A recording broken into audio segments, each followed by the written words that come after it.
Assalamualaikum warahmatullahi wabarakatuh. Kali ini kita akan bahas tentang loop statementnya atau perulangan. Jadi pernyataan loop ini mengeksekusi pernyataan atau sekelompok pernyataan secara berulang selama kondisi yang diberikan itu terpenuhi atau true. Selain itu dia akan looping prosesnya stop. Oke, ini adalah flowchartnya ya. Jadi jika kondisi itu masih terpenuhi, statement atau block code yang ada di sini itu akan dieksekusi secara berulang kali, dan kapan kondisinya sudah tidak terpenuhi dia akan stop dan mengeksekusi kode blok yang ada di luar ini. Python sendiri memiliki dua loop statement, yaitu while dan for loop ya. Jadi while loop ini jadi cara penulisan struktur kode while loop ya. Di sini kita lihat jika kondisi ini terpenuhi, statement ini akan dieksekusi secara berulang kali selama kondisi ini terpenuhi. Sedangkan for statement itu biasanya digunakan untuk mengambil atau menelusuri data yang terdapat dalam tipe koleksi seperti string, list, tuples, dictionaries ya. Ini nanti akan dibahas di kelas set. Jadi biasanya ini kita proses untuk men-tracing data itu biasa kita sebut dengan iterasi. Jadi ini struktur penulisannya.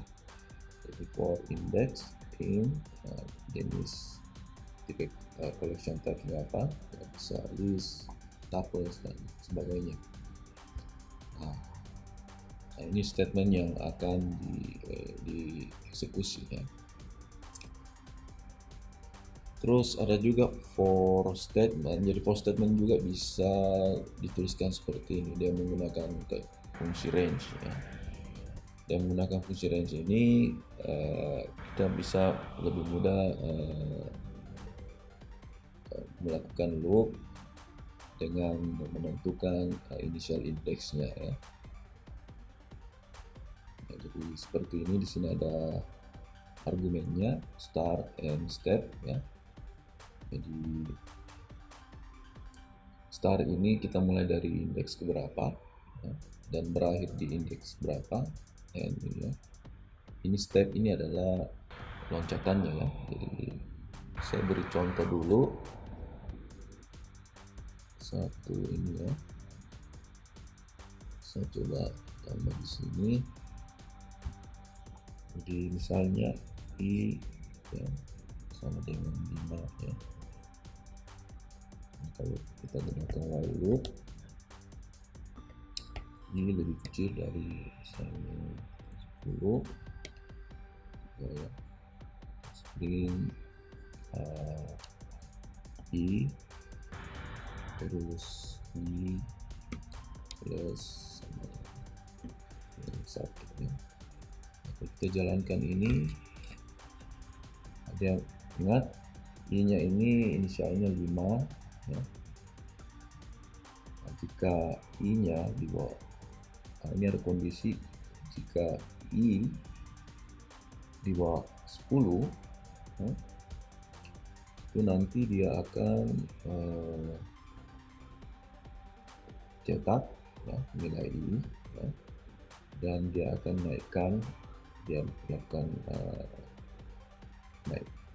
menambahkan i nya ya, melakukan increment di sini ya, satu kali ya. Di sini kita lihat hasilnya 5, 6, 7, 8, 9. Ingat 10 tidak dicetak karena dia sudah di luar kondisi ini. Oke, ini supaya bisa satu baris saja ya. kita bisa menggunakan kotak N ini seperti ini ya. Oke, ini contoh while loop ya. Terus contoh untuk for statement, selain selain integer, kita juga bisa membuat sebuah list, misalnya ini car ya. Saya mau menyimpan string nama-nama merek mobil ya.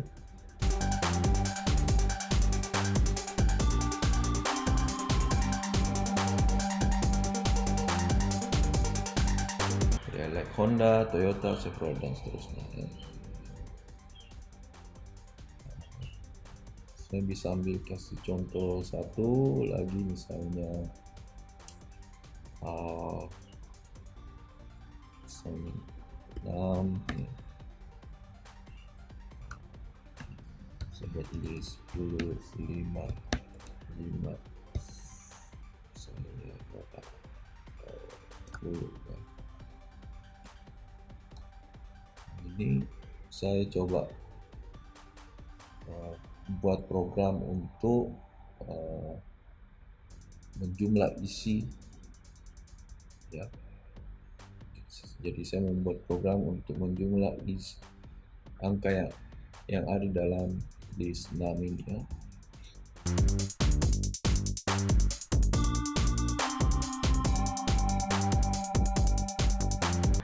Ini hasil penjumlahan dari 4 elemen yang ada dalam list ini ya, kali 30. Kalau saya ubah ini menjadi misalnya 7, kita berubah 32 ya. Nah, sekarang kita coba membuat contoh untuk for statement menggunakan fungsi range ini ya. Jadi contohnya tracing data atau tracing data yang ada dalam sebuah. Ini kalau saya jalankan 0, 1, 2, 3, 4, 5. Jadi artinya, kalau Anda hanya mengisi satu parameter di sini, berarti ini yang ditujukan itu adalah n-nya. Dan dia berakhir di 5 ya. Ingat, tentu 5 ini tidak akan dicetak ya. Jadi kalau kita tulis seperti ini, berarti dia hanya cetak 0, 1, 2, 3, 4 sampai 4 saja. Kalau Anda mau cetak 5, tentu Anda lebihkan ini 6 seperti ini ya. Nah, misalnya ya, Anda juga bisa buat seperti ini. Kelihatannya ini kalau saya eksekusi, Anda lihat dia memulai dari 2, jadi startnya 2 ya. N-nya 8, jadi startnya itu kita mulai dari 2, N-nya itu 8 ya. Jadi 2 sampai, ingat N ini tidak akan dicetak ya.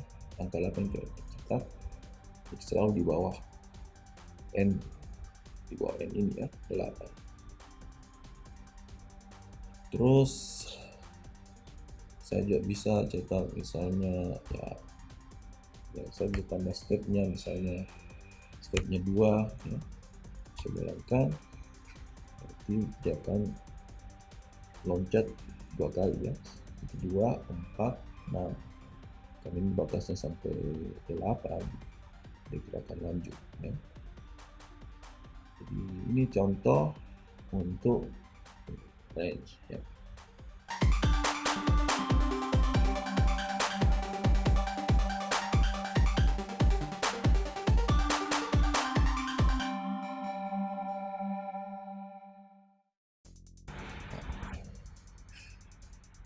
Jadi kita bisa menggunakan else statement ini ya.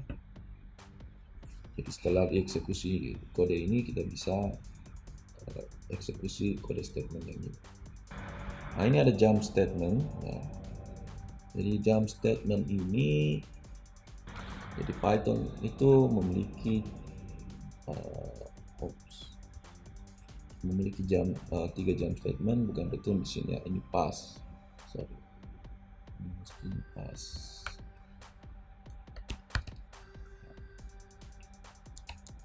Oke, jadi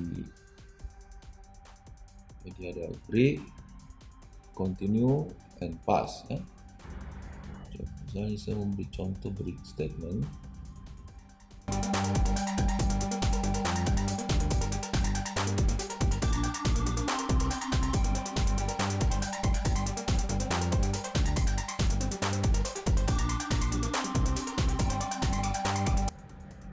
Saya jalankan seperti ini, Anda lihat.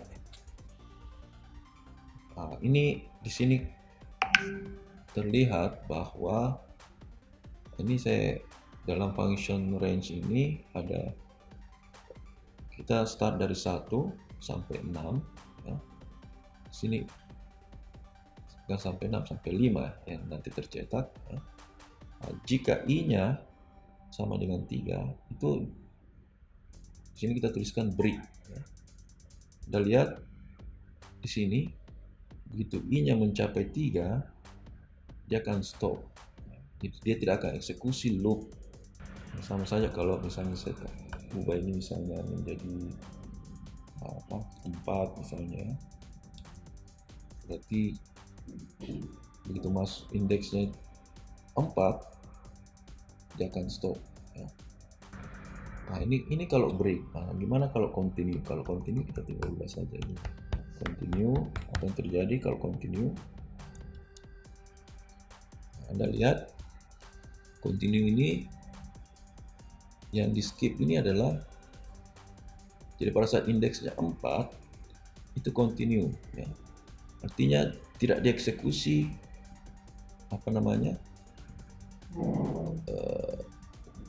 perintah ini ya, pada saat indeksnya 4. Jadi dia mengabaikan instruksi yang sedang berjalan pada indeks sama dengan 4 ya.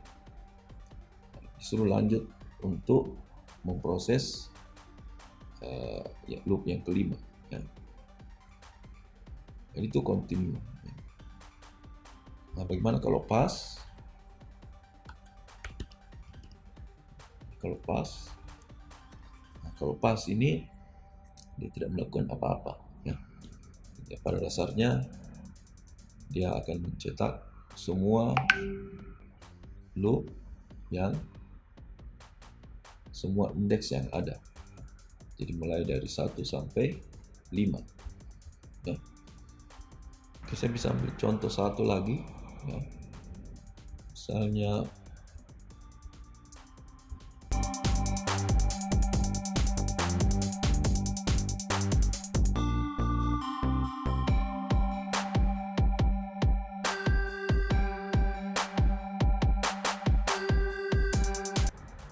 kita jalankan ini. Oke. Pada saat letternya H, jadi pada saat hurufnya itu H, jadi H di sini ya ini. Kalau kita memberi statement continue, H-nya ini skip ya. Makanya tidak muncul huruf H-nya di sini, Python. Ya, mestinya ada di bawah ini ya, di bawah ini, di antara T dan O ya. Nah itu continue ya, jadi dia akan skip pada saat ini H. Saya bisa ganti misalnya ini menjadi Y ya. Anda lihat, jadi Y-nya yang di skip, dilanjutkan dengan tone-nya. Oke. Misalnya saya bisa ubah ini menjadi apa tadi, continue break ya. Kalau break ya, break, kita lihat break jadi di stop sampai pada saat H. Jadi yang cuma tercetak itu PYT saja. Anda bisa misalnya hentikan sampai misalnya T. Jadi cuma yang tercetak PY. Nah, ini kalau kita ubah menjadi pas,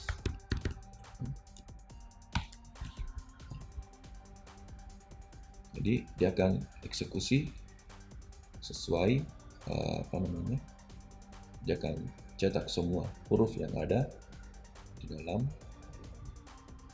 ini, huruf yang ada dalam Python ini ya. Oke, sekira inilah contoh penggunaan jump statement ya. Semoga bermanfaat ya. Terima kasih.